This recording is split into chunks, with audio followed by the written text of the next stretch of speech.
Welcome to episode number 5 of the Anthony John Amix podcast. Today we'll be going down the rabbit hole a bit. I'm going to be talking about my very first experience with magic mushrooms. I'll be sharing some wisdom that I learned that I believe will upgrade your life and your business dramatically, and possibly what Jesus meant when he said, "Do this in remembrance of me." So sit back, relax, and enjoy the show. Welcome to the Anthony John Amix podcast, the one and only podcast designed to help you become unstoppable in life and business. My name is Anthony John Amix. My friends call me AJ, and my goal with this podcast is to help you remember who you truly are so you can maintain your center in the chaos, embody your potential, and unlock freedom in your life and business. That being said, let's get into today's show. All right, my friend, welcome back. Man, today's Sunday sermon is going to be a bit controversial. Now, before we dive deep, because if you listen to episode number 2, you know these Sunday sermons are all about bringing you some meat. But before I do that, hopefully by now, you know I like to give you some pretty cool stuff, right? Big insights on the podcast, epic guests who deliver massive value, and also some big love on the social media channels, right? So I want to try something else by giving you even more with my new book called Mindset is Not Enough. Now, this book will help you understand why most entrepreneurs struggle to scale their business, lead their teams, and find fulfillment. Plus, it will teach you the 4 steps to unlocking more peace, power, and profits in your life and your business. And you can grab that for free, yes, absolutely free, over at AJAmix, it's AMYX.com/book. So make sure you go to www.ajamix.com/book to grab it today. All right, now let's go down the rabbit hole. In Luke 22, starting in verse 19, it says, "And he took bread, gave thanks and broke it, and gave it to them, saying, 'This is my body given for you. Do this in remembrance of me.'" And then in verse 20, in the same way, after the supper, he took the cup, saying, "This cup is the new covenant in my blood, which is poured out for you." Now, I know I may be taking this out of context a bit. So if you're a biblical scholar, let me go ahead and just put that out there for a second, okay? So don't waste your time trying to crucify me, because I'm going to be honest, I don't care. I'm not here to prove or defend Scripture from a historical perspective. That is not my purpose or my intention with this podcast. I'm here to help you open up your mind and your soul to some truth that allows you to experience a new level of freedom and purpose and success. So my question is this: what if the bread was not bread and the blood was not wine? What if the bread was actually the skin of a psychedelic mushroom, and the blood was the red juice from the psychedelic mushrooms? And what if Jesus was facilitating a healing psychedelic experience for his disciples? That's some food for thought, right? Now, I originally heard this theory on the Joe Rogan Experience podcast when Joe had Michael Pollan on his show. And they talked about Michael's newest book at the time called How to Change Your Mind: What the New Science of Psychedelics Teaches Us About Consciousness, Dying, Addiction, Depression, and Transcendence. Great podcast, by the way. And I'll make sure I put a link to that show in the notes here, because it was a great podcast. But as I've started researching and studying and experiencing this world of psychedelics, it's actually helped me understand a lot of what Jesus seemed to be teaching. And more importantly, I've personally found a ton of healing. I'm talking about life-changing and business benefits from my experience with psilocybin mushrooms. Now, let me back up a little bit and let me give you some context, because I'm not some drug-induced hippie who's sitting here trying to promote drugs or plant medicine to be the cure for everything. I know some people who take that stance, and that's just not what I believe. I believe all things in moderation can be a very big help to our growth and our evolution here in humanity. I can't think of a single natural thing when used in moderation and with intention that harms people. When we have sex, alcohol, mushrooms, whatever, if used in moderation, they seem to actually help people have an amazing human experience. Now, you take the same things to the extremes, and probably not going to be the best choice, probably going to end up harming some people, if not yourself. Now, you can take anything to the extremes, And it seems it always is going to harm humans and humanity. I mean, take religion, for instance, right? You take that bad boy to the extremes, and you had the Crusades back in the day. And in the current day and age, you got the terrorist attacks, right? So it seems to be that anything taken to extremes seems to be dangerous. I mean, you can even apply this to water. Like if you drink too much water in a day, you can die. This is science. It's proven. You can work out too much. You can eat too much greens. Like that shut down your kidney if you're not careful. So moderation seems to be the key. Now, let's back up. I grew up in a conservative Christian culture, Church of Christ, to be like totally honest with you. And if you don't know that sect of religion, they believe that the Bible is the literal word of God. And they also believe that music in the church is a sin. So they're like super straight-laced. Now, I'm not here to say it's a bad religion or a bad way of thinking at all, actually. I've met a lot of people that it seems to empower, and it's fantastic. I've just come to a realization that for me, that doctrine, that philosophy, that outlook, that theology was milk for me in this game of connecting to my essence and living life from this very powerful and very free state. So growing up, I never did drugs. Like I didn't smoke weed. I didn't do cigarettes. I just didn't want to damage my lungs. I played soccer and I was like, man, these lungs needs to be able to breathe some air, right? Now, many of my friends, they did, and I was totally cool with that. I was just like, you guys do your thing. I'll hang out with you. I'm just not going to do that stuff. And they were cool with that.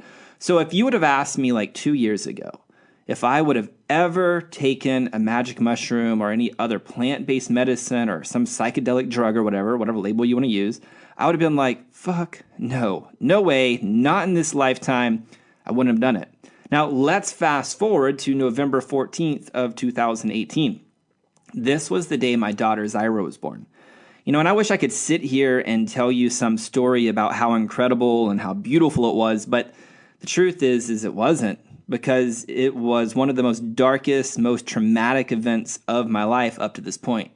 You see, my wife and I, we had originally planned and we had prepared for a home birth, and we hired this amazing, incredible midwife, and she brought in her team for the day of birthing, and our home was peaceful. We had the birthing ball all set up. The essential oils were going. The fire was burning in the fireplace.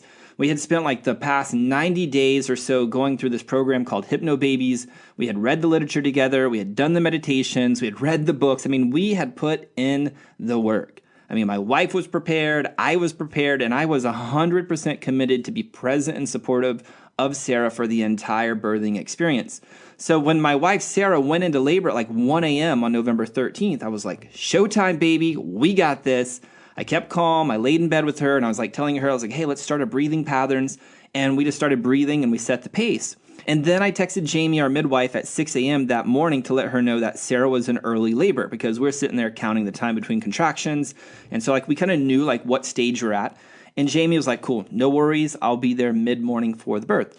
So then mid-morning rolls around, right? And Jamie is there and the contractions are getting stronger and all of that. And she's telling us what to do, things like sit and bounce on the birthing ball, different breathing patterns and all the stuff, right? And I'm sitting there like anticipating Sarah's needs, like getting her water and snacks to make sure that she's staying hydrated and has energy. And then around 6 p.m. or so, when Zyra is within inches of being birthed in our living room, Sarah's contractions just like stop. So we were like walking up and down our stairs, doing yoga, resting, doing like all of the natural things that we could possibly do to try to get the contractions to come back. And then Jamie tells us that we have to make a decision. Now, little did I know that this decision was going to be a life-altering decision for me. Little did I know that this decision was about to bring up some of my deepest, darkest wounds to the surface. Jamie tells us she feels that we need to go to the hospital to go get some Pitocin, so Sarah's contractions can start again, and Zyra will then be born in a matter of minutes. So we're like, cool, no problem. So we grab our bags, we grab our birthing plan. Remember, we had like the plan B. We were prepared here. We jump in the car, and then we drive to the hospital.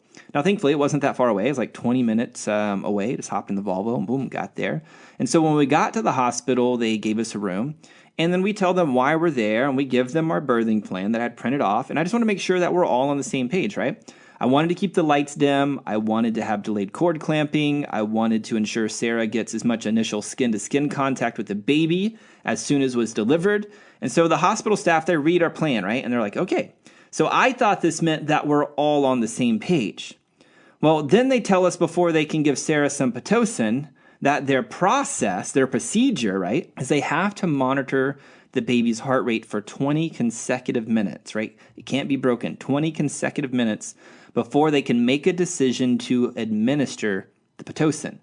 So we're like, okay, well, let's do it. Now, keep in mind, my reference point for monitoring the baby's heart rate was based upon our midwife. I mean, Jamie had been at the house with us like all day, not even counting the months, the multiple months leading up where she did all of our like pre-birthing examinations. And Jamie has this little Doppler machine thingy that she had placed on Sarah's belly, and then she'd be able to find the heart rate like bam, every time, less than 30 seconds, and she could sit there and listen to the heart rate for as long as we wanted. No pain, no problems, just fast, easy peasy, right?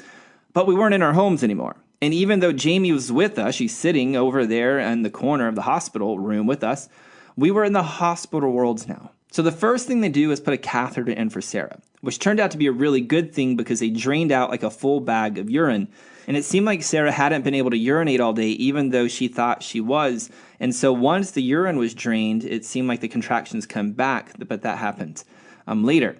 So let's get back to the story here. So after the catheter thing, the next thing they did was place this big-ass chunk of plastic on Sarah's belly to find the baby's heartbeat, which took them 5-10 minutes to find or something like that. And then once they found the heartbeat, they then had to wrap this pink-colored elastic tape-like stuff around Sarah's belly and around her back to then hold this huge chunk of plastic to Sarah's belly to then monitor the heartbeat. Well, the heart monitor thing kept moving, and then Sarah was complaining about how uncomfortable the tape was and that it was hurting her. So Sarah asked if they had another option. Now, the hospital agreed, and they tried using some wireless heart monitor thing that they had. Well, the thing with that is the staff couldn't figure out how to get it to work for a bit. They're like, I don't know how the machine works. We don't use it very often. And then when they did figure out how to make it work, the Wi-Fi signal wasn't strong enough to get it working well. And so by this point, we've been at the hospital for like 3 hours. Now, keep in mind, when we arrived, Zyra was within inches of being born. I'm serious about this. Inches. I could see the hair, right? And so they finally get a read on Zyra's heart rate. Here we are, 3 hours in. And I can see and I can feel the staff starting to go into a bit of panic. And they tell us that Zyra's heart rate is starting to get too high and that we need to get this baby out now. So then they put this oxygen mask on my wife, and this is where I lost it. I could see my wife struggling, and I knew all we needed was some fucking Pitocin. And they still didn't have the heart rate dialed in, and nothing seemed to be happening. And I knew what was going to happen next if we didn't do something. I knew if Zyra's heart rate increased above a certain rate, they would then be forced to do a C-section, which would then rob Zyra and Sarah of the crucial bonding time between the mother and the daughter, and it would also mess with Sarah's milk supply. And this, my friend, is where I lost my marbles. See, at home, I felt seen. I felt heard by our entire team. I felt very, very supported. But at the hospital, I felt the complete opposite. I felt unseen. I felt unheard, regardless of my attempts to communicate with the staff and to lead all of us to the destination of birthing our daughter safely. I felt what I had articulated with the birthing plan immediately upon arrival had been ignored. And when they started to do things due to their procedures that went against what I thought we had all agreed upon, I went into full-on fight, flight, freeze, or appease mode. Like full-on lizard brain engaged. Now, love it or hate about me, between those 4 options, I tend to go into full-on fight, even if it means my death. So the moment that they put on that oxygen mask on Sarah and started telling me that Zyra's heart rate was increasing, I lost it. I walked over to Sarah, I grabbed her oxygen mask, I threw it across the room, I turned to the nurse and said, "Are you fucking stupid? Why is it taking you so fucking long to get the heart rate of this child? We've been here for nearly 3 fucking hours and you're sitting here dicking around causing this to happen. Are you a fucking idiot?" And their response was, "Sir, is there something wrong?"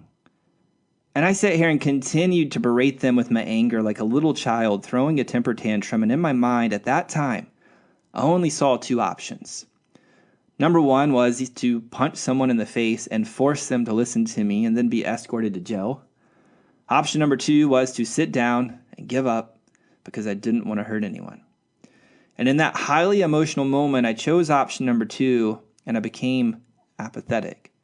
I didn't care anymore. I didn't care what happened. I didn't care if my wife died. I didn't care if my daughter died. I did not care about anything. I was done. I walked over and sat down in a corner, feeling like completely defeated, feeling like nothing I did, nothing I said mattered, and this left a mark on me. And for me, it was traumatic to my core. And eventually, in all of this madness, Sarah's contractions kicked back in, remember, because they drained the urine. And the doctor was then able to deliver Zyra completely naturally in a matter of like 5 to 10 minutes. Yet all I remember during Zyra's birth was feeling super numb. Like one memory that comes to my mind is they asked me if I wanted to look at the mirror to watch the baby like be birthed. And I stood there and I was like, whatever. And then when Zyra came out, I didn't feel happy and jubilant. I just felt like, whatever. And in that moment, I kind of remember like the staff asked me, like, do you want to cut her cord? And I remember thinking to myself, I was like, well, didn't we say we want to do delayed cord clamping so all of the antibodies and all of the good nutrients can be pumped into the baby? But then I remember thinking to myself, like, well, what's the point? They're not going to listen to me anyway. And in the silence, they asked me again, sir, do you want to cut the cord? As they're handing me a pair of scissors. So I took the scissors, I cut the cord, feeling extremely numb, feeling extremely apathetic to my core. Now, fast forward for 3 months after Zyra's birth, and here I was in one of the darkest pits I'd ever been in. I'd sit there and I'd hold Zyra and I'd look into her eyes and I'd think to myself, she doesn't fucking care if I'm here. I mean, as long as someone feeds her and cares for her, she doesn't care who it is. What's the point of this? Like, what's wrong with me? I'm supposed to be here and be happy like they are on TV. Like, why am I so fucking messed up? And then I'd have these thoughts of like, well, what's the point of even working? Like, why the fuck should I be a coach? Why should I help anybody? Like, what's the point of working and giving my gift to the world anyway? I'd have thoughts about my marriage. What's the point of being married? I mean, all I do is drag everyone down around me. And these thoughts, man, they went on for like 90 days. And thoughts of me blowing my head off in the garage were becoming normal for me. I could see it. I could feel it. And I attempted like every shift move that I knew to alter my state. I mean, meditation, journaling, freakout sessions, walking in nature, going to the gym, lifting weights, like anything I could try to alter my state. Yet nothing I tried seemed to help me shift out of the hole that I seemed to be in. You know, it's kind of crazy because I was clearly aware that I was sitting at this bottom of a well. Like I was aware of how dark it was at the bottom of that well. And I could look up a long way up that dark, narrow well and I could see the light. Yet I just wanted to sit at the bottom of that well in pure apathy. I just wanted to sit there. I just wanted to cry. Yet in my mind, I judged the shit out of myself. I blamed myself for not being able to force myself to get out of the pit. I blamed myself for releasing a form of ginger rage onto the hospital staff. And in all of the self-blame and shame, it just made me sitting in my apathetic pit even worse. Now, one thing I know with 100% certainty is I have a lot to give to humanity. Like, I know this in my cores of cores. I feel it deep within my soul, and I have for a very long time. So suicide has never really been an option for me. I just can't simply ever let myself take that route because I have this thing within me that tells me too many lives are on the line if I end mine. And this feeling always pulls me through the dark pits, and it always keeps me going in my darkest hours. Now, I'm pretty sure every person on the planet has thoughts of killing themselves in some form or fashion at least once or twice in their lives. The thing about me is I'm just willing to call a spade, and I'm not willing to hide from the dark, nasty parts of myself. I'm willing to look at it objectively because I know I'm not my thoughts, I'm not my feelings, I am the soul in control. So the first thing I did was turn to my good friend Google and ask, how do I know if I'm depressed? And it brought me back some search results with a quiz to take. So I took the quiz, and then the results said I was severely depressed, to go seek help immediately. But I still wasn't convinced. I was like, me depressed? Nah, not me. So I searched Google some more, and I stumbled across an article talking about postpartum depression in men. Now, I didn't even know it was possible for a man to have postpartum depression. And I even judged myself for even the possibility because I was like, I didn't even birth a child.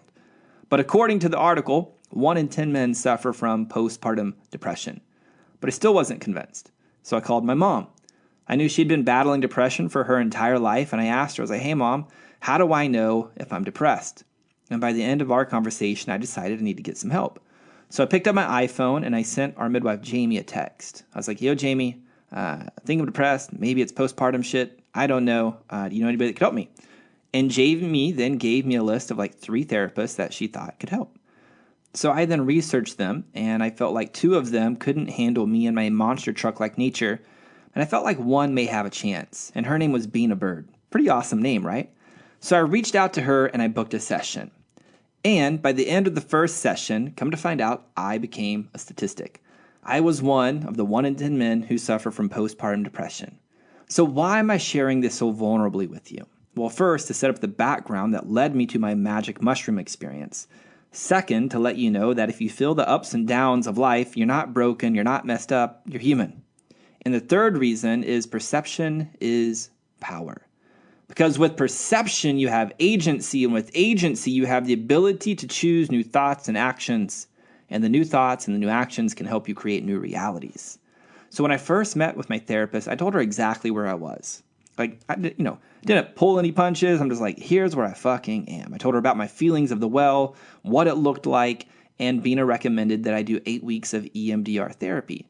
Now, EMDR stands for Eye Movement Desensitization and Reprocessing Therapy. It's an interactive psychotherapy technique used to relieve psychological stress, and it's also proven to be an effective treatment for trauma and post-traumatic stress disorder. Now, it sounds all fancy, but it's actually pretty simple. I mean, each week I drive over to Bina's office, which is about an hour and a half drive, depending on the day and traffic. But I was committed, so I made it happen. And each week I would go into her office, I would sit down, and she had this little rectangular-shaped box that had like 4 plugins on it. 2 of the plugs were for headphones, and the other 2 plugs were those little things that you held in your hand, and they vibrated. So essentially, the little machine would send beeps into the headphones and little vibrational pulses into the things that you held in your hands. And the beeps and the vibrations would then pulsate and bounce from left to right. And at the beginning of each session, we had to make sure when the left ear beeped that the left hand vibrated, and when the right ear beeped, the right hand vibrated. Then when this was done, the beeps would start, and she'd ask me to go back to the traumatic event, and in this case, it was the birth of my daughter, and notice any feelings or any thoughts that come up while I listened to the beeps and felt the vibrations. Now, I don't know the science behind all of this, and I'm not going to attempt to explain it.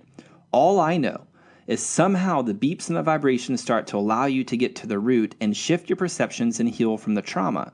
So when I started this whole thing, right, I was at the bottom of this well. Then the next week after the first session of our EMDR, I felt like I was kind of like in the middle of the well. Then the next week, I felt like my head was sticking out of the well. Like I could see, but my shoulders and my entire body were still in the well. Then the next week I went in after it, I felt like I was sitting on the edge of the well. My legs were just like dangling, but the rest of my body was just chilling there on the little coping of the well. And then finally the following week, I finally felt like I was standing outside of the well. I felt like I was completely out of that thing, and I was pretty much close back to being myself again. But the thing about it is I never wanted to go back in that well. And I remember telling Bina during that last session that I felt like I was standing outside of the well, but I wanted to pour concrete down that motherfucker, so I never, ever fell back into that thing. And I remember her just looking at me and kind of tilting her head ever so slightly. And to this day, I've always wondered, like, what did she think of me and my crazy analogies about life and my feelings? And I remember telling her that day that I'll probably fall into other wells along my journey, but I never wanted to go back into that well. And I asked her, I was like, hey, Bina, how do we make that happen? And if I remember correctly, she said something like, I'm not sure. How do you feel we can make that happen? And I remember my answer, like it came to me immediately. I was like, bam, psilocybin mushrooms. Now, I had come to this conclusion during my daily dialogue sessions, which is my daily journaling process that I do and that I teach my clients to do as well. And this, my friend, brings me to the entire point of the podcast. But I felt it was very, very important for you to have perspective on what led me to my first experience with magic mushrooms. I mean, the whole point of using magic mushrooms was to completely heal this chapter of my life. Now, before I went down this path, like before I was like, okay, yep, magic mushrooms, that's where we're going, I did some research. And I found an article from the NBC News, and I'll put a link to that in the show notes. And it said, researchers from the Johns Hopkins University have FDA approval to study the effects of psilocybin by giving it to volunteers in a clinical setting. Now, to be clear, psilocybin mushrooms are currently illegal in the U.S., and they are considered a Schedule I controlled substance, which is crazy to me. But that is what it is at the time of this recording. And so with that being said, it's highly illegal. So I am not encouraging you to go out and do magic mushrooms. I'm just sharing my experience. Now, here's the research. During the university's research, volunteers who were extensively screened, right, they would take a pill of synthesized psilocybin. They would then put an eye mask on so they couldn't see, and they would then listen to peaceful music to help them internalize the psychedelic experience. And Dr. Matthew Johnson, who's part of the Johns Hopkins Psychedelic Research Unit in Baltimore, he said after 15 years of studies, they found, in general terms, psilocybin to be beneficial for people who are stuck in a way of thinking or behaving. Whether it's using a particular drug like cigarettes or alcohol, or whether it's like being stuck on a way of thinking about oneself like I'm a failure or I'm never going to make it or no one likes me like in depression, the psilocybin sessions seem to shake people out of their mental and behavioral cycles. Now, the effects are not just for like 5 or so hours that the volunteers are on the drug. They've actually found that some of the results can be lasting. Like they've seen some of the people with just a single substantial dose in a safe setting, they've seen substantial reductions in depression and anxiety 6 months later. And on the Johns Hopkins Psychedelic Research Unit's website, it has a list of notable achievements, and one of those is a 2006 research report stated that psilocybin led to profound experiences that 67% of participants rated as among the top 5 most meaningful experiences of their lifetime, and the single psilocybin session led to positive changes in moods, attitudes, and behavior for 14 months, possibly longer, with 64% indicating that the experience increased their well-being or life satisfaction. Now, once I read these results, I was like, cool, psilocybin, it is for me. I'm being led down this path for a reason.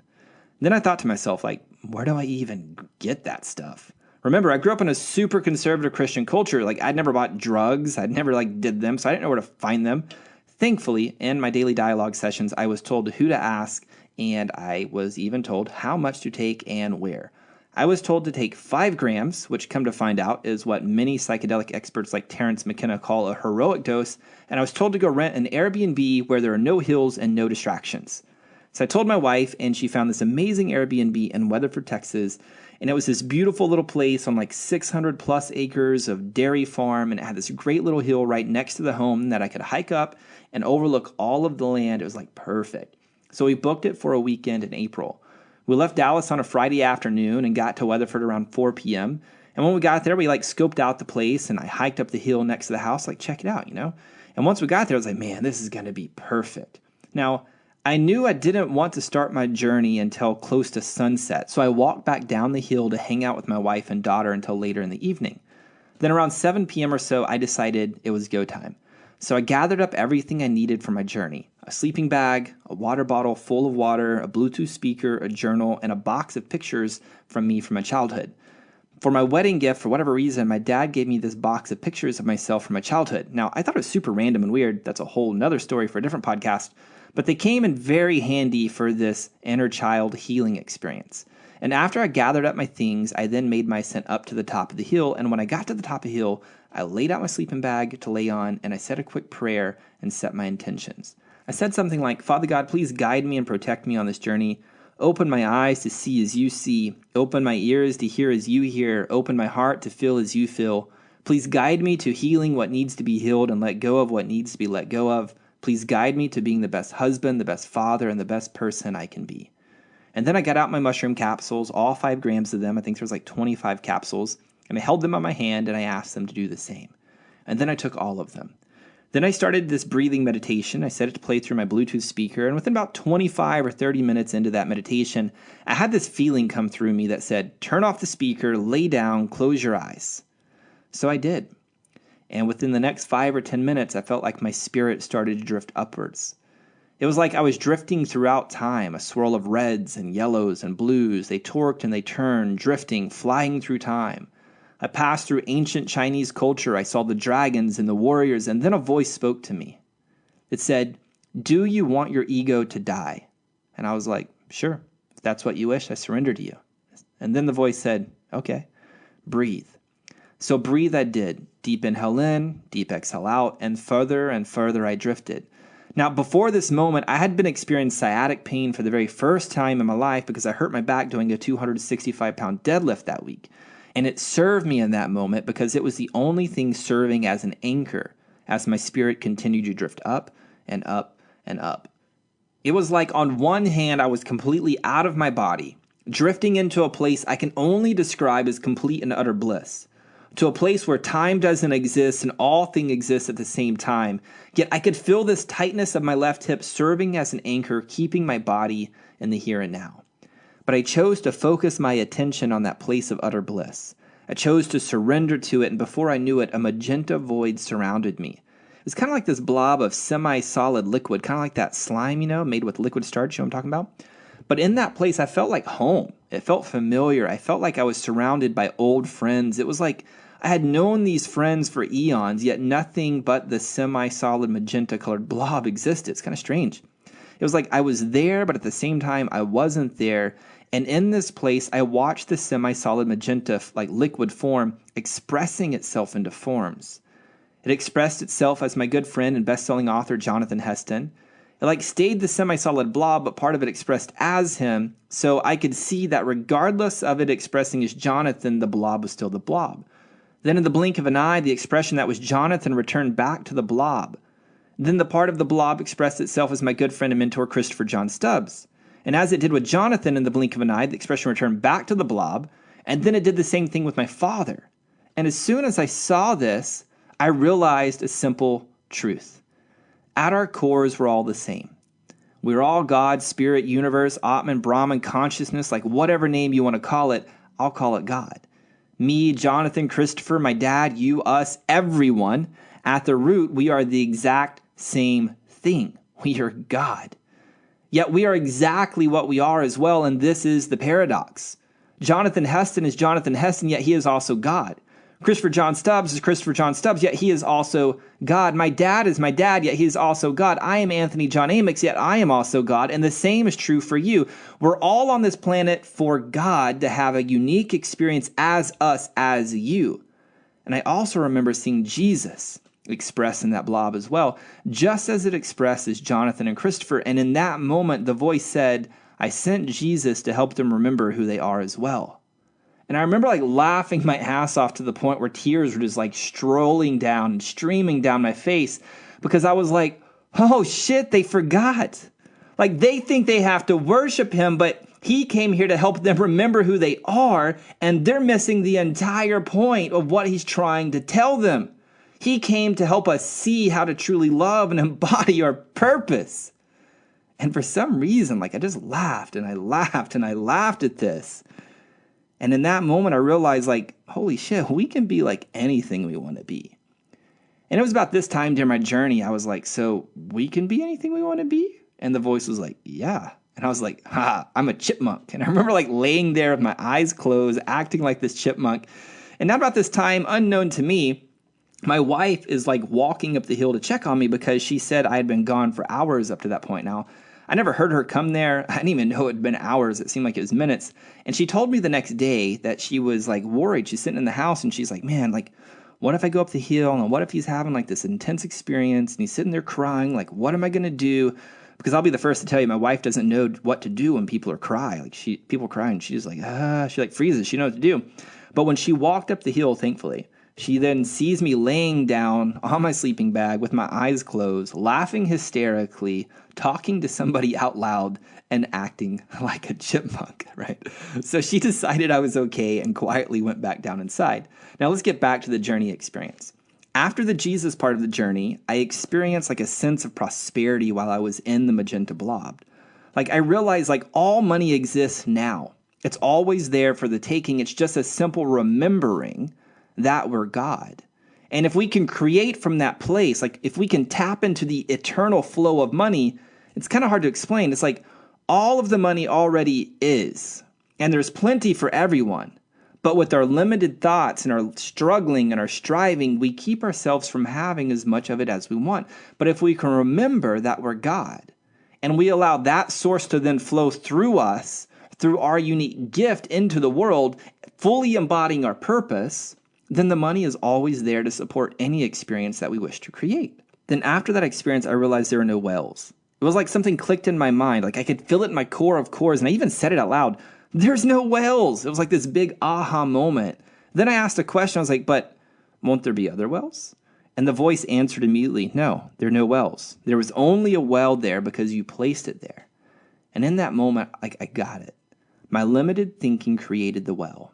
My limited thinking, my lack of remembering who I was in the hospital, the soul in control created the well of depression. So moving forward, if I will only remember who I am, there will never be any wells. And it was like in that moment, the concrete I wanted to pour into the well was no longer even needed because the well just simply vanished, like all of them, gone, forever, not coming back. And there hasn't been a day since that day where I've ever felt like I've been in a well. Then I remember asking God, how do I be the best husband and the best father, like in this space? And God told me the following words. You are here to help them remember who they truly are.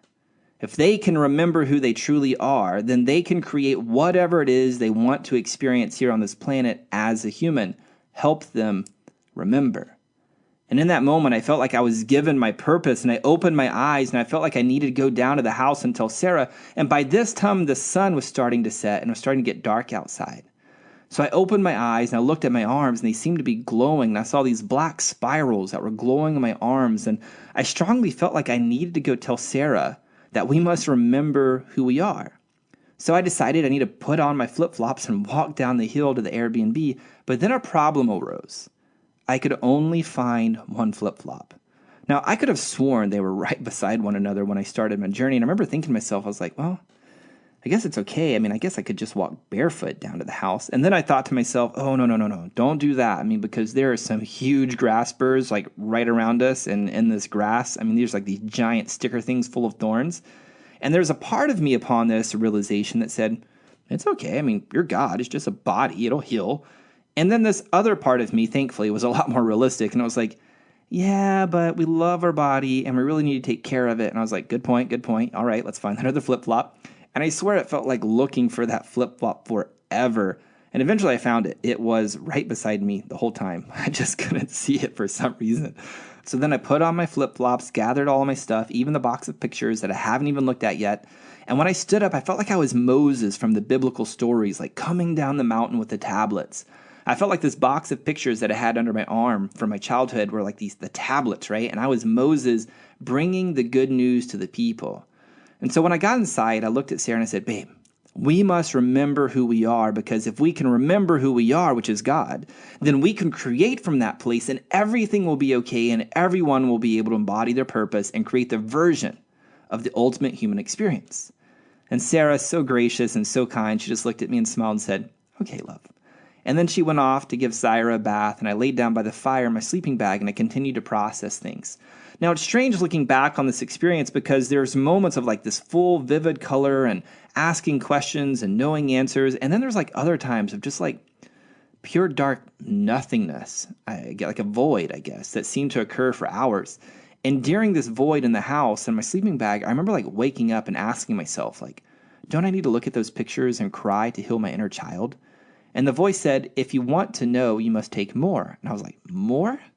And the voice said, if you want to know, you must take more. And I wrestled with this for what seemed like hours, And each time I kept like questioning, the voice kept saying the same thing. So I accepted it and I took 3 more grams of psilocybin. And during that time, I started looking at the pictures in the box from my childhood. And while looking at them, I had this huge revelation. I could see the images of me as a young child, like 3, 4, 5, 6 years old. I had like this light in my eyes. But when it got to me at like 10 years old and into my teenage years, it was like the light was gone. And it was like for the first time I could clearly see, I was like, poor AJ, man. He's just forgotten who he was. He just forgot. Like he didn't remember. He doesn't remember. His father forgot who he was, and as a result, his son forgot who he is. So I must remember. I must remember who I am, the soul in control, capable of creating anything that I want. And if I can do this, I can help my wife and my daughter always remember who they are in the process. And this is how I get to be the best father and the best husband, is by helping my wife and my daughter remember who they are at all times during life. And it was like something within me like clicked, and I was like, I remember. And that was another huge healing experience. So my friend, this was my experience with magic mushrooms, like all 8 grams of it. Now, some may say, like, that's insane taking that much for my first experience, and maybe they're right. Yet, this wasn't my first psychedelic experience, it's actually my second. A little more than a year before my first magic mushroom experience, I actually went to another healing medicine journey with MDMA that completely changed my life. And maybe I'll do another episode about that journey. I mean, if you find some value in this, if you enjoy this, shoot me like a DM on Instagram, at AJAmex is my Instagram handle. Let me know what you think about it. And if you do, I'll be more than happy to share my experience from that one, because I learned so many lessons, for sure. So that's ultimately why I felt very comfortable with going down the psilocybin route with this, plus the research, right? And doing it on my own. Now, to be clear, I don't recommend taking magic mushrooms without the help and the guidance of a trained professional. I mean, there's a lot of studies out there that show when you take magic mushrooms under the guidance of a trained professional, years of healing can actually be collapsed into days and into hours. And this has been my experience, but I am not like recommending that you go down that path. I'm just simply sharing, based upon my experience. So what's the lesson here? Well, my invitation to you is this. Remember who you are, which is the soul in control. I mean, you're here to embody and express a specific purpose. And if you wanted to be pure consciousness, your soul would have stayed there as pure consciousness. But your soul didn't. Your soul chose to come here to earth to have a unique experience as you. So have that unique experience and enjoy creating experiences that your soul truly desires. And the really cool part, when you remember who you are, you actually help others remember who they are. And when people remember who they are and they create from that place, they can create anything they desire on this planet. In Matthew chapter 5, verse 16, Jesus says, "Let your light shine before others, that they may see your good deeds and glorify your Father in heaven." Maybe letting your light shine is nothing more than remembering who you are. And when you remember and embody your light fully, the world around you sees your actions, and as a result, they remember and bring their goodness into the world as well. And if you're going to use psilocybin, remember to be intentional. My personal experience has been it can be extremely beneficial, and it can help you collapse years of therapy into a single session if, and this is a big if, my friend, if you have the right guidance and the right preparation. Leading up to my journey, I journaled daily for a month. I ate clean food for a week. I did like a whole 3-day juice fast leading up to my journey.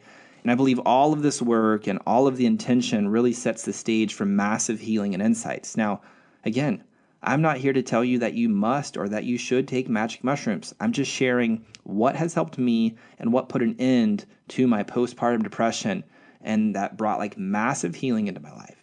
I am very, very, very thankful for plant medicine. And I believe if you feel called to it, maybe there's a reason. Now, my final question for you is this. Where in your life are you not remembering who you truly are? And what impact is it having on your bank account, your connection with your partner, and having more fun in this life? And what may be truly possible for you if you truly saw yourself as the powerful creator that you truly are? Like, how much freedom, purpose, and success would you be creating and experiencing right now if you took strategic action from that place of truly remembering who you are? Well, my friend, that's going to do it for this episode of the Anthony John Amix podcast. I hope you've enjoyed my stories from my first experience with magic mushrooms, and I also hope that the backstory to this whole thing served you as well. Now, unfortunately, I've got to wrap this podcast up, but I really want to talk more about this topic because it's something I know has potential to help you break through to new levels of freedom, purpose, and success. So here's what I'm going to do. Head on over to www.ajamyx.com/book, and I'm going to give you my Mindset is Not Enough for free. In the book, I talk more about remembering who you are and why most entrepreneurs struggle to scale their business, lead their teams, and find fulfillment. It comes down to a concept I call core power, and most people have no clue how to access it. So go download that book immediately at ajamyx.com/book. Thanks again, my friend, for tuning into this episode of the Anthony John Amix podcast. Until next time, my friend, I'm out. Peace. Well, that's all I've got for this episode of the Anthony John Amix podcast, but we have plenty more to help you become unstoppable in life and business. So head on over to ajamyx.com for exclusive resources, information, and tools to help you break through to a new level of freedom, purpose, and success. I look forward to having you back for the next episode. Bye for now.